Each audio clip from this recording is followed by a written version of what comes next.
گۆڵنازێ ئەرجومەند لە شاری کرماشان لە ڕۆژهەڵات و هاتووم بۆ ئەم پێشانگا لە 15 ڕەمەزان و ئەم پێشانگا دەستی پێ کردووە و من بەشداریم کردووە.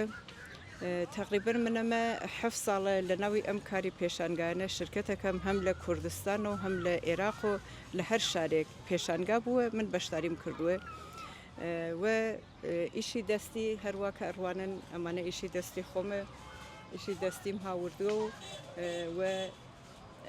نانبرنجی کرماشان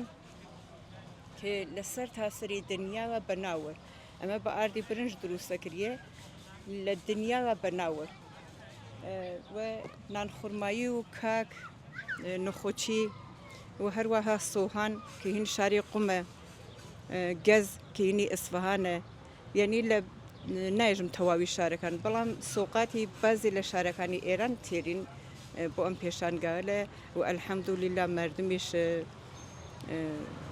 چۆن بڵێم نازانم بە زوانی عێراقی مردم باش ئەیکڕن چونکە حەزیان پێ شتێکی تایبەتە بۆیان شتێکی تازەیە بۆیان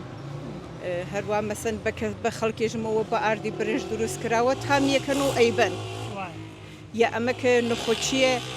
بە ئاردی نۆک دروست بووە ئێژم بە ئاردی نۆکە تامیەکەن تامی نۆکەکە ئەدا ئەیبەن زۆر باشە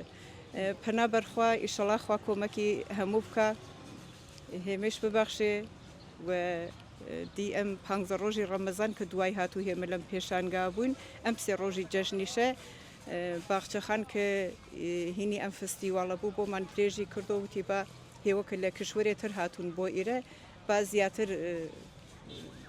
خێرتان نەفتان بۆ بکات زیاتر قازانجتان بۆ بکای وێژن قازانجی مێژی نەف ئیشەڵا کە خێر بێنێ ئیشەڵا چەند ڕۆژە لێرە بە خەڵکی کەلتور چۆنە بینی بەڕووی جەنابتەوە ماشەڵا بۆ ئەم خەڵکە زۆر باشن زۆر احترام و ڕێزم هەیە بۆیان یعنی هەرکەس هاتووە بۆ ئێرە چ لە ژن چ لە پیا و هەموویان وتیانە وەرنە ماڵ هێمە نەڕۆنە فەندۆق بۆ ڕۆنە فەندۆق پارە ئەدەن واقعا زۆر زۆر مەمنونم لێیان کە واینە مهمان نەوازن وە قەوڵی ئێرانی وتەنی و ڕێزی ئەمیان زۆر گرتووە زۆر زۆر مەمنونم لە خەڵکی کەرکووک